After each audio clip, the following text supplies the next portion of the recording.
नमस्कार, मैं भूमि, आप देख रहे हैं news course Bharat. Jehanabad case में सीबीआई जांच की मांग हुई है, जिस पे जंसुराज ने अपना एक प्रेस कॉन्फ्रेंस किया है। तो आइए सुनते हैं उनमें क्या क्या हुआ, क्या क्या बातें कही गई हैं। विषय पे आज हम चर्चा करने जा रहे हैं वो बिहार में हाल में हुई घटना जो नीट छात्र के साथ दुष्कर्म किया गया, उस पर हम बात करने जा रहे हैं। और बिहार पुलिस का या बिहार प्रशासन का क्या रवैया रहा इसके प्रति, इस पर बात करनी बहुत जरूरी है।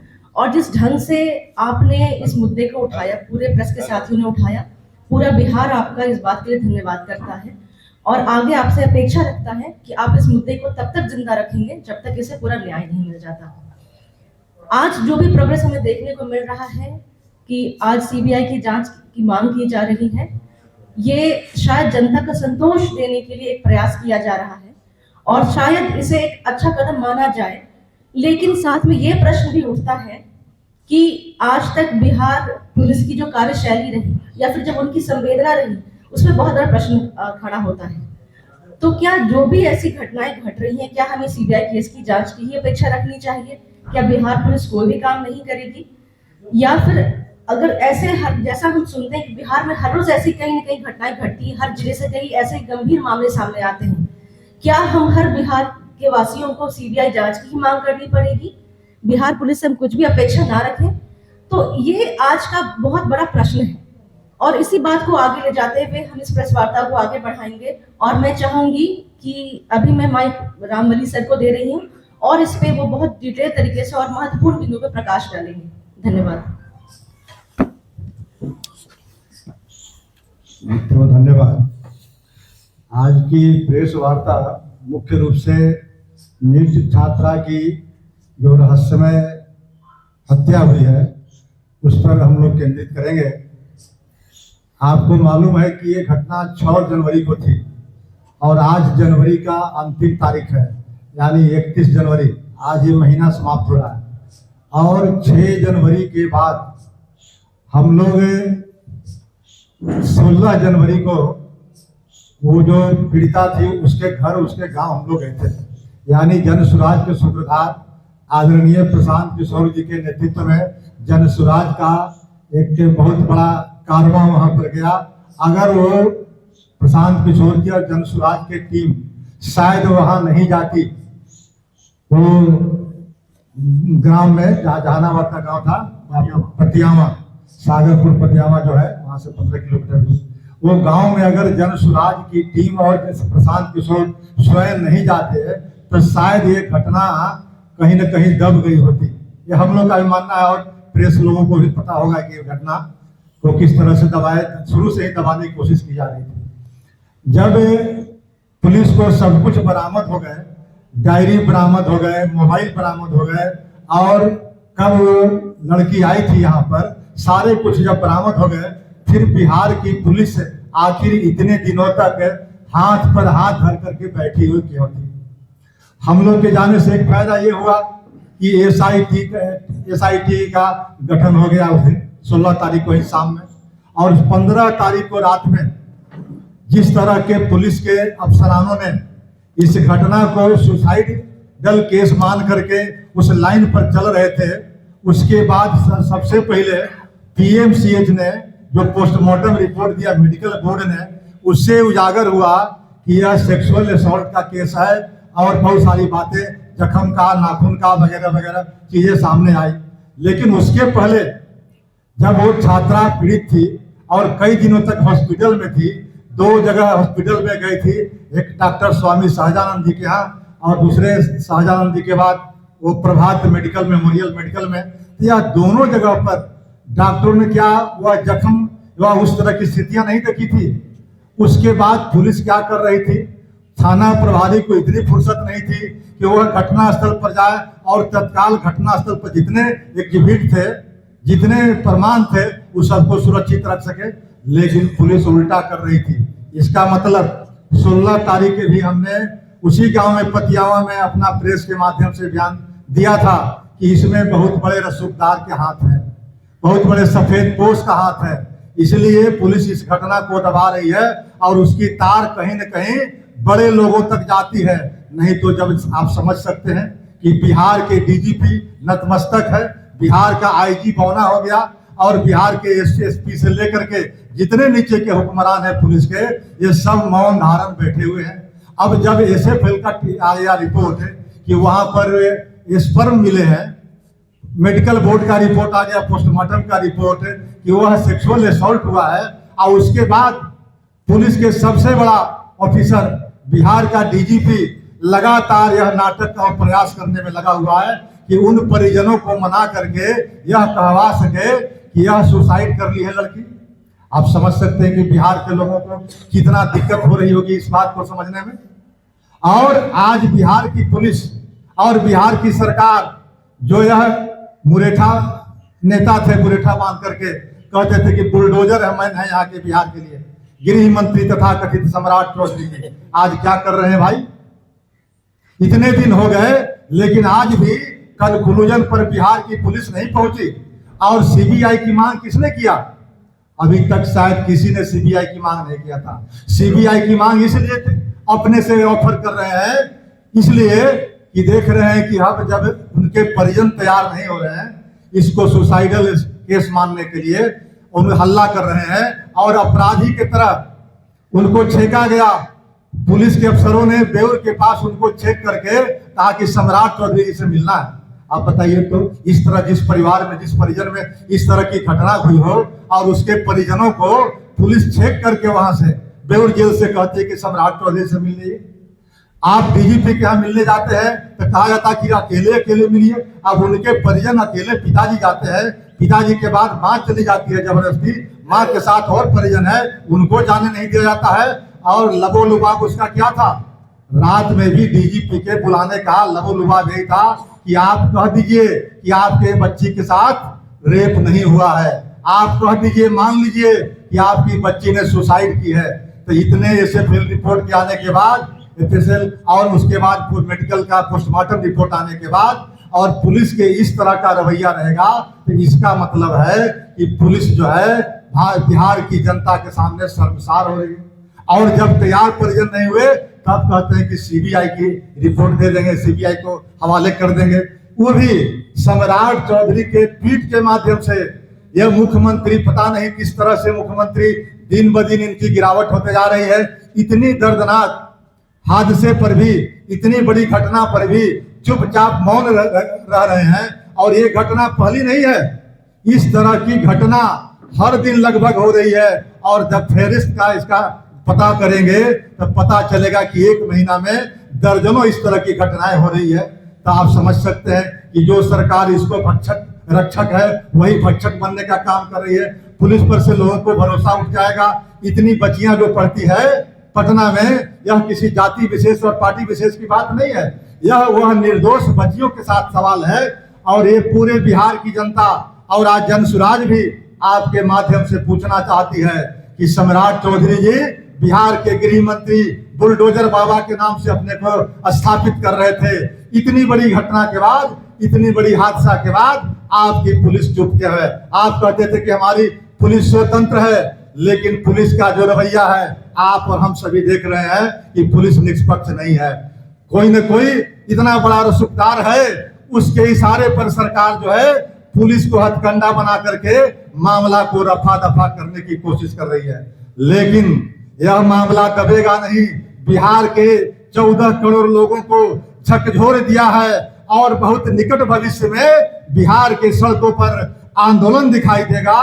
और वह आंदोलन से सरकार भी जो है सख्ते में आ जाएगी, सरकार हिल जाएगी। और हो सकती है कि यह नीतीश की सरकार इस घटना को झेल नहीं पाए और उसके बाद इस सरकार का खात्मा हो जाएगा।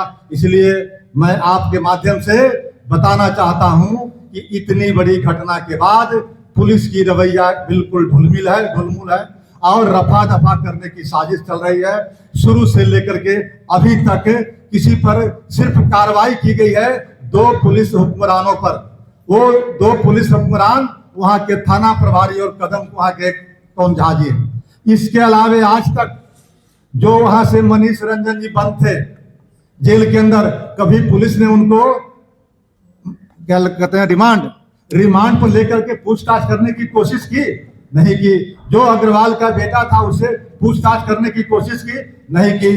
डॉक्टर जो है किस तरह का बयान देता है, डॉक्टर सतीश, आप लोगों ने भी देखा होगा, लगता है कि कोई गुंडा बयान दे रहा है। किसके इशारे पर बयान दे रहा है, किसके सहारे पर वह बयान दे रहा है, और उस पर कोई कार्रवाई नहीं होती।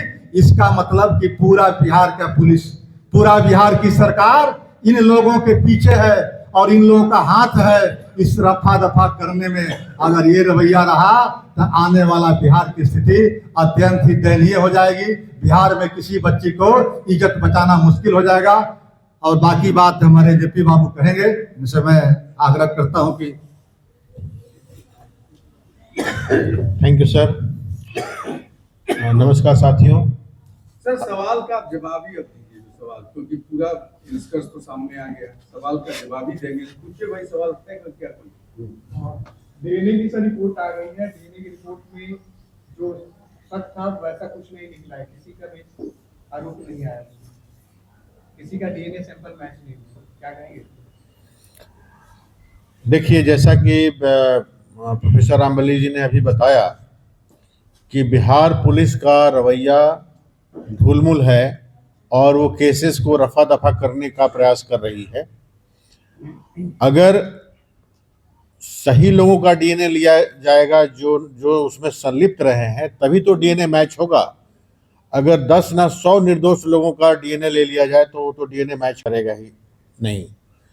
तो जिस तरह से घटना चक्र हुआ है, जिस तरह से घटनाक्रम हुआ है, शुरू से ही बिहार पुलिस का रवैया ढुलमुल रहा है।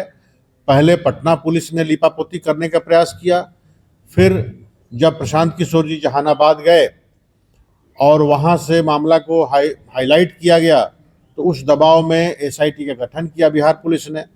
हम लोगों को संतोष हुआ इस बात का कि अब एसआईटी में सीनियर ऑफिसर्स होते हैं और पुलिस महानिदेशक महोदय के संज्ञान में मामला आया है और उन्होंने पहल करते हुए एसआईटी का गठन किया है, तो जरूर अब न्याय होगा और दूध का दूध और पानी का पानी साफ इसमें से निकलेगा।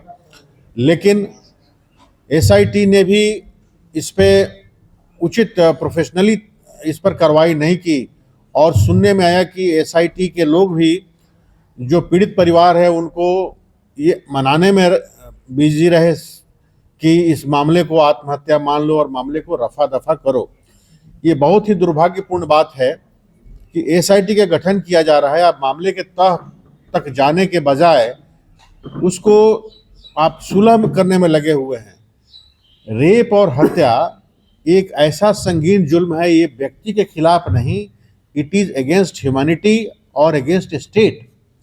आप देखते होंगे कि इस तरह के मामले जब सुप्रीम कोर्ट में आते हैं तो होता है कि नाम होता है बनाम, और बनाम स्टेट ऑफ बिहार या बनाम गवर्नमेंट ऑफ इंडिया। तो ये जो क्राइम हुआ है ये अगेंस्ट ह्यूमैनिटी है, अगेंस्ट स्टेट ऑफ बिहार है और इसको रफा दफा नहीं किया जा सकता। अगर कोई एजेंसी इसको रफा दफा करने का प्रयास कर रही है तो बिल्कुल ही अवैधिक भी है और अनैतिक भी है। एसआईटी का जो रवैया है ये पूरी तरह से निंदनीय है। और बीच में सुनने में आया कि सीआईडी के जो भी रिसोर्सेज हैं उनको भी लगाया गया है इसको इन्वेस्टिगेट करने में और साक्ष्य को इकट्ठा करने में। लेकिन अभी आज पता चला कि मामले को सीबीआई को रेफर किया जा रहा है। जेपी सिंह जी, अभी तक सिर्फ सम्राट चौधरी के ट्वीट के माध्यम से ये खबर मिली है कि सीबीआई को कोई पत्र अभी तक मीडिया को कि सीबीआई को इंक्वायरी सौंप दी गई। ये सम्राट चौधरी सिर्फ अपने ट्वीट के माध्यम से कर रहे हैं। सीबीआई इंक्वायरी के भी बड़े रूल्स हैं, उसमें कोई एक डिपार्टमेंट है, होम मिनिस्ट्री से लेके कैसे आएगा, पूरी जानकारी मीडिया को दे, क्योंकि आप एडीजी खुद रहे हैं। देखिए, सीबीआई एक सेंट्रल गवर्नमेंट की प्रीमियर इन्वेस्टिगेटिंग एजेंसी है और ये भारत सरकार के ministry of personal, public grievances और पेंशंस के तहत आती है। उसमें एक डिपार्टमेंट होता है, department of pension and public grievances and training, DOPT, department of personal and training, DOPT, उसके अंडर में आती है। और यूजुअली जो डीओपीटी होता है वो पीएमओ ऑफिस से अटैच होता है। तो प्रैक्टिकली आप समझ सकते हैं कि सीबीआई डीओपीटी के अंडर में होती है और डीओपीटी प्राइम मिनिस्टर ऑफिस के अंदर काम करता है। तो ये तो भारत सरकार में सिस्टम है। सीबीआई कई प्रकार के केसेस का इन्वेस्टिगेशन करती है। सबसे पहले मैं आपको ये बताता हूँ कि किन किन तरह के केसेज वो ले सकती है। केंद्र सरकार के कहीं भी कर्मचारी हैं या यूनियन टेरिटरी के कर्मचारी हैं तो उन पर सीबीआई का डायरेक्ट जुरिस्डिक्शन है उनके खिलाफ केसेस लेने का। लेकिन जब राज्य सरकार की बात आती है तो Delhi special police establishment act 1946 के तहत आर्टिकल 6 में ये प्रोविज़न है कि राज्य सरकार जब कोई केस सीबीआई को रेफर करेगी तभी सीबीआई उस केस को ले सकती है, वरना राज्य सरकार का मतलब इस केस में बिहार पुलिस का कोई केस सीबीआई सुओ मोटो नहीं ले सकती है। इस केस में जैसा कि ट्वीट से पता चला है गृह मंत्री के कि सीबीआई को केस रेफर हो रहा है, इसका मतलब है कि राज्य सरकार भारत सरकार को पत्र लिखेगी कि ये एक ऐसा संगीन अपराध है जिसको हम लोग चाह रहे हैं कि सीबीआई इन्वेस्टिगेट करे और इसलिए सीबीआई को इन्वेस्टिगेशन दिया जाए। अमूमन इस तरह के जो हत्या और बलात्कार के केसेज जो ऑर्गेनाइज्ड क्राइम टाइप केसेज होते हैं या फाइनेंशियल फ्रॉड होते हैं उस तरह के केसेज सीबीआई आसानी से ले लेती है। अमूमन इस तरह के केसेज लेने में वो हिचकिचाते हैं क्योंकि इस तरह की वारदातें पूरे देश में चारों तरफ होते हैं और उनके पास रिसोर्सेज का भी अभाव है। लेकिन अगर ऐसा केस जो बहुत ज़्यादा पब्लिक लाइमलाइट में है और जिसमें बहुत ह्यू एंड क्राई है, जिसमें आंदोलन की स्थिति है और बहुत बड़ा जनहित मुद्दा उसमें फंसा हुआ है, तो सीबीआई भी इस केस को इन्वेस्टिगेट करती है। लेकिन सीबीआई से इसका लेकर कंकरेंस और सेंट्रल गवर्नमेंट का जो डीओपीटी है उसको नोटिफाई करता है। एक बार डीओपीटी ने नोटिफाई कर दिया तो सीबीआई ने ऑफिशियली उस केस को ले लिया। फिर सीबीआई जब केस जैसे ही लेती है उस केस के उसके आधार पर एक नया एफआईआर करती है और यहाँ से सीबीआई का जुरिस्डिक्शन उस केस पर शुरू होता है। मानते हैं कि लीपापोती का पूरा ये है। देखिए, पटना पुलिस का रवैया आप लोगों को मालूम है। पटना पुलिस ने पूरी तरह से लीपापोती का प्रयास किया।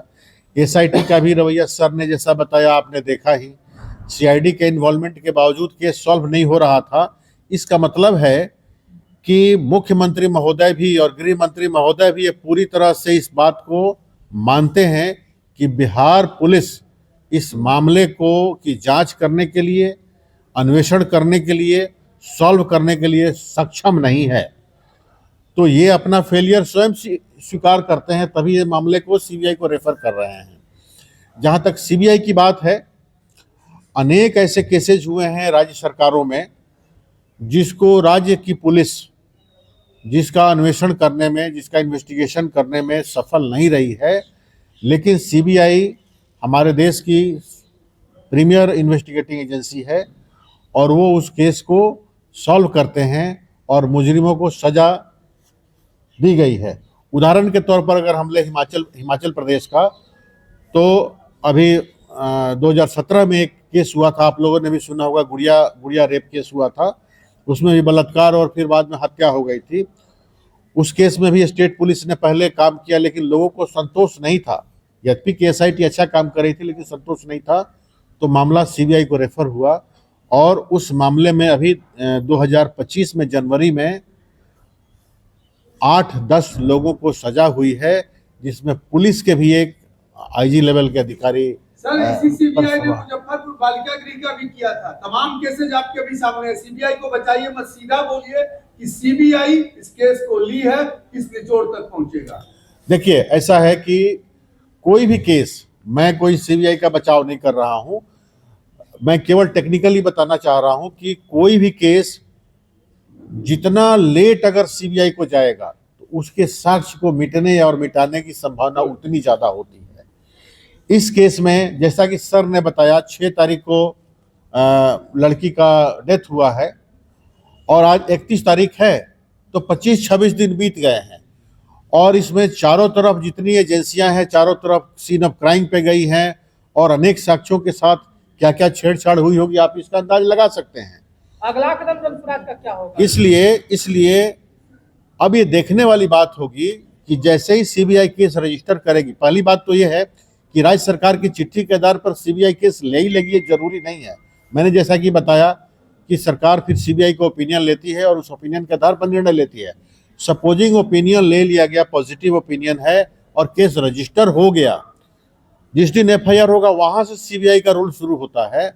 तब सीबीआई वो प्रोसेस शुरू करती है कि और कोई भी एजेंसी इस केस को इन्वेस्टिगेट कर रही है तो वहां पर इन्वेस्टिगेशन बाकी एजेंसी का रुक जाता है और सारे दस्तावेज, सारे जो साक्ष्य हैं, सारे रिपोर्ट्स हैं, वो सीबीआई टेक ओवर करती है। सारे साक्ष्य तो हटा दिए गए हैं, साक्ष्य तो मिल नहीं रहे हैं। प्लीज सर, एक सवाल और। भी नहीं है, सीबीआई कैसे सही से जांच कर पाएगी? तो देखिए, जो भी साक्ष्य हैं उस साक्ष्य की जो भी क्रेडिबिलिटी होगी उसके आधार पर वो जांच शुरू करेंगे। देखिए, सारे साक्ष्य नहीं हटाए जा सकते। कुछ साक्ष्य जो हैं, फॉर एग्जांपल पीएमसीएच का जो मेडिकल रिपोर्ट है, वो तो है, it's a matter of record, it's a documentary evidence. उसी तरह से एफएसएल का जो रिपोर्ट है, इट्स ए डॉक्यूमेंट्री एविडेंस। अगर लड़की का बॉडी अगर नहीं अंत्येष्टि नहीं किया गया होता तो हो सकता है कि एक बड़ा मेडिकल बोर्ड गठित करके दोबारा पोस्टमार्टम सीबीआई कराई होती और उससे कुछ और भी चीजें निकलती, लेकिन इस केस में तो वो अब संभावना नहीं है। तो इन्हीं साक्ष्यों के आधार पर सीबीआई चलेगी। लेकिन अच्छी बात यह है कि पीएमसीएच का रिपोर्ट और एफएसएल ने दोनों ने इस चीज को सत्यापित कर दिया है कि लड़की के साथ बलात्कार भी हुआ है और बाद में उसकी हत्या हुई है। इसलिए ये दोनों का केस है। सीबीआई इसके बाद अब चलेगी कि गुनहगार कौन है। तो आज जो मैं समझता हूं थोड़ा बहुत, उसके आधार पर ये कह सकते हैं कि एक ब्रॉयडर ग्रुप को जहां जिस पे शंका है उनका डीएनए सैंपल लिया जाएगा और जो भी स्टेक होल्डर्स इस घटना से जुड़े हुए हैं, चाहे हॉस्टल संचालन के लोग हों या अस्पताल के लोग हों जिन्होंने ट्रीटमेंट किया है, या वे अधिकारी जिन्होंने गुमराह करने की कोशिश किया, बचाने की कोशिश किया, जिन्होंने पीड़ित परिवार को लोभ लालच देने का कोशिश किया, डराने की कोशिश किया, सारे लोगों से पूछताछ की जाएगी और इसी के माध्यम से सीबीआई कोशिश करेगी कि गुनहगार तक पहुंचे। मैं तो ये कहूँगा कि इस स्टेज में, जिस स्टेज में ये केस है, इस स्टेज में ये बात अलग है कि बिहार सरकार की नीयत हो सकती है कि मामला बहुत पब्लिक ह्यूमन क्राइम में आ गया है, इसलिए इसको सीबीआई को दे दो। लेकिन सीबीआई ही प्रीमियर एजेंसी है, सबसे बड़ी एजेंसी है, इसलिए हम उम्मीद कर सकते हैं कि मामला के तह तक सीबीआई जाएगी। कितना जा पाती है ये समय बताएगा, लेकिन प्रीमेच्योरली ये समझ लेना कि नहीं जांच होगी ये भी उचित नहीं है। सर, कल एक रिपोर्ट आई है डीजीपी की तरफ से और सीआईटी की तरफ से कि बड़ा पुराना स्पर्म है जो कपड़ा दिया गया है। मैं फिर आपको याद दिलाता हूँ, as ADG Himachal Pradesh, x ADG Monika लिवेस्की और बिल क्लिंटन का एक मामला था, आपको याद होगा। उसमें भी बड़ा पुराना केस खुला था, तो एकदम बिल क्लिंटन फंसे थे उसमें। क्या सीबीआई और सीआईडी के पास ऐसा कुछ ये नहीं है कि भाई किसका था, कब का था, क्यों टाला जा रहा है? देखिए, जहां तक बिहार पुलिस की बात है, आपको इनका मंशा पता है। बिहार पुलिस लीपापोती करना चाह रही है, सर ने भी बताया। लेकिन जहां तक सीबीआई की बात है, उनके पास वो प्रोफेशनलिज्म है और वो टेक्निकल नो हाउ है जिसके द्वारा जो भी स्पर्म के निशान मिले हैं गारमेंट्स में, उसके आधार पर कल्प्रिट तक पहुंचा जा सकता है। ये संभव है, ये टेक्निकली पॉसिबल है। इसलिए अभी पूरे हताशा की जरूरत नहीं है, ये मानने की जरूरत नहीं है कि इस केस में अपराधी नहीं पकड़े जाएंगे। उम्मीद किया जा सकता है कि अगर सीबीआई ने केस ले लिया तो जरूर कुछ इसमें से निकल के आएगा। वैसे तो राज्य सरकार की और बिहार पुलिस की मंशा बिल्कुल साफ है।